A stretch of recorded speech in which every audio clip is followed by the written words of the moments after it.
The mic's on. Welcome back to Everything All the Time. I'm Pat O'Brien. Court McCowan is here. Howard Bragman, my friend, for I don't know how long, quarter of a century.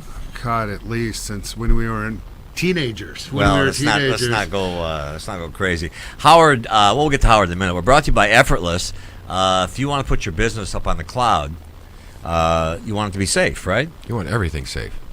Exactly, and that's a big topic in the news right now. Effortless will gather all your stuff together. They'll put it on the cloud. They'll organize it. They'll navigate it for you. All these things that you always want your kid to do, because anybody who's got a device, you hand it to your kid, and they figure it out right away. Yeah, well, they always end up sending somebody a picture that you didn't want sent. Well, and that's the point. Yeah. So they'll do the Wi-Fi. They'll do everything effortless. They're a sponsor. We're glad to have them. In fact, one of their people are going to be on there. I think the president's going to be on next week. Nice. So Barack Obama will be here, and then the Effortless people will be here as well. Howard Bragman runs an organization called 15 Minutes, meaning 15 minutes of fame, right? Now that's really my attention span. People think it's 15 minutes it's of really fame. 12. That's all you got, 15.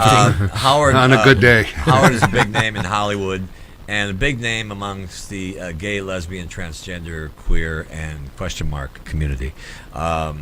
And he's done a lot to bring those people to the forefront, to bring gays and lesbians to the forefront. You brought out a lot of people, right? You showed them how to navigate through. I have. That's one of the things I guess I'm proudest of in my career is I'm That's the not midwife. all he does, and we'll but get I'm to the that. midwife. You know, when Don Lemon from CNN or Michael Sam or Meredith Baxter come out, Chaz Bono transitions, I was there to help them. Right. And it's really it's an honor. What's the first conversation that you have with him? Everyone is different. That's the beauty of this thing. They call you over and they want to talk. I'll never forget, I was walking in New York and my cell phone rings, and Howard, yeah, it's Meredith Baxter, and who I'd never met. And I said, hey, how are you? She said, well, got a little thing going on. I said, yeah, what's that? And she said, well, I was on a lesbian cruise with my girlfriend, and Right. the Enquirer found out, and we got to sort this out. But everyone's different. As Shelley Wright, the country star, I had 2 years to deal with Shelley Wright, the country star, because she had a book and an album. With Meredith Baxter, we had about 5 days to get ahead of the National Enquirer. So Did you get ahead of him? we did. Boy, that's we an did. accomplishment. Do you right know there. when the phone call comes? I mean, it's like they're not calling you. I mean, is a lot of times you go, oh, really? No kidding? Meredith Baxter was pretty interesting. Okay, I mean, some of you got to go. Baxter- Like Chaz Bono, it's not like you're going. Really now she wants Right. me to deal with Michael this, Sam or he was, went. Michael Sam was a big one, right? Because he was going into the NFL. Michael Sam was a big deal. That was a big deal. all-male And- sport. But as I you had might know. taken some professional athletes out before, mostly after their career, and I kind of knew how I wanted to do it. And I sat down with his agents and then with Michael and said, I have this plan, and here's what we do. But yeah, but it's interesting because taking people out of the closet and things like that, it's about 2% of what I do in my life, but probably about 80% of what I'm known for, I guess, out in the world. But I'm very proud this weekend. I, with a couple other people, I helped organize an event for my hometown of Flint, Michigan. It was called Hollywood Helps Flint, and we raised $35,000. We had Flint native, the jazz legend Dee Dee Bridgewater, Yes. perform. And we did it at Dave Cause, and his partner gave us the club Spaghettini in Beverly Hills, and we had 200 people show up. It was very emotional. It was really great. And as I always say in Hollywood, I'm there for the best times in people's lives, and I'm there for the worst times. You're also you began as sort of a crisis manager. What's the first thing you do when someone's in crisis? Like when I called you. No, but what's the first thing you do? The first thing you do Because is Court will be next. the first thing, if he doesn't get his hand off my thigh, he will be. The first thing you do. That's not my hand. Oh, good. Well, then we'll talk later. But Yeah. the first thing you do is get a letter with and an engagement through their attorney so that you have privilege and you don't have to testify in court. That's number one. And number two is don't rush. What you got to do is get smart and really understand the whole picture before you. There's very few cases where you rush out to make a statement. Most of the time you want to take a beat, take a breath. I'll tell you one time when we really did rush it out. Our mutual friend Jim Lampley was accused of spousal abuse by an ex-girlfriend, and it just wasn't true. I've known Jim Lampley a long time. I've known him forever, too. He's a guy of great character and integrity, somebody I respected. And I said, we got to get out of this.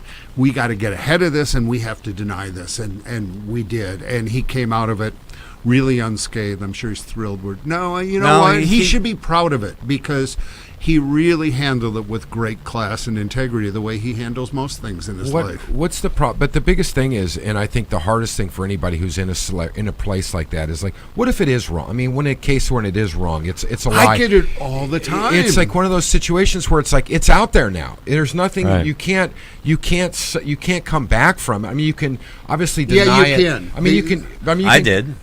Well, mine was so minor, though. Yeah. But the reality is, you can come back with it. The first thing people have to understand is everybody goes in with their own DNA. And it's like the FDA can test a drug.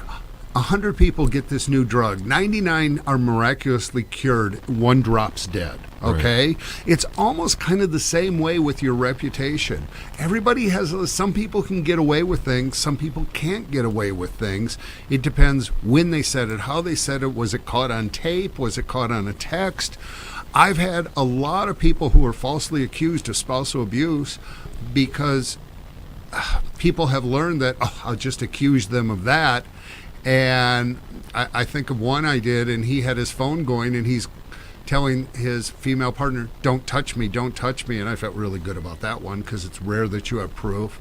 I work with Kurt Busch, the race car driver, and he was in his trailer motor home that he travels from track to track, and his ex-girlfriend walked in his trailer and then accused him of spousal abuse. And I'm thinking, this is really sexist, because if a man had walked into a woman's trailer, he would have been arrested on the spot. Well, that's what I mean. I mean, I think you get in situations you have now to navigate through you all have the to crap. But I think more often than not, there's always the places, and I'm not going to name names other than like TMZ and some of these places. I'll tell you, but TMZ is fair. good. Yeah, they're TMZ, good. Harvey and his gang are among the fairest. And I can have a conversation with Harvey and his people and talk about the truth, and they want the truth more than a lot of people who just want to spread the crap. Well, they I'm know the stakes too, and I will say this about TMZ: that at least they call you.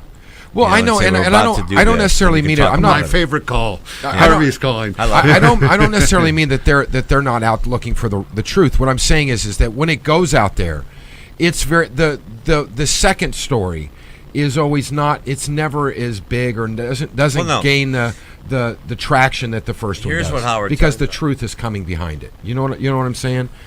And like with Kurt Busch, we didn't get any criminal charges, and then the IRS started investigating his ex-girlfriend's foundation. So that one turned around pretty well for him, and he had a great year of racing last year, where he actually won 2 or 3 races. He was second in a couple races, and he's turned around and able to move on, kept his sponsors, and that's what you're trying to do, is stay whole. My theory is that the 3 A's: admit, apologize, and advance.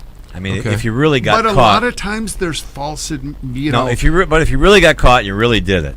Yeah. Then come out and say, I did this, I'm sorry, and then move on with your life. Call Howard and move on. Most people will forgive you.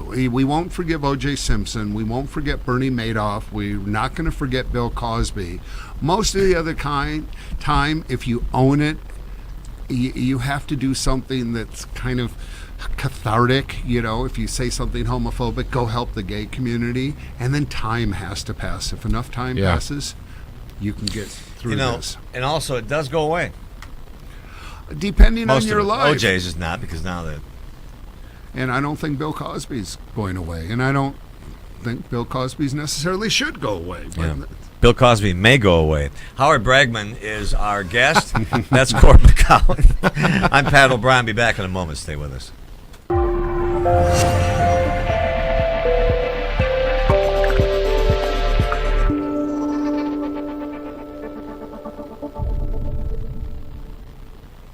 Experience the difference. Beyond the cloud. Your desktop, your mobility, and your security, 24/7 support. Take your business beyond the cloud. Work less, worry less, effortless.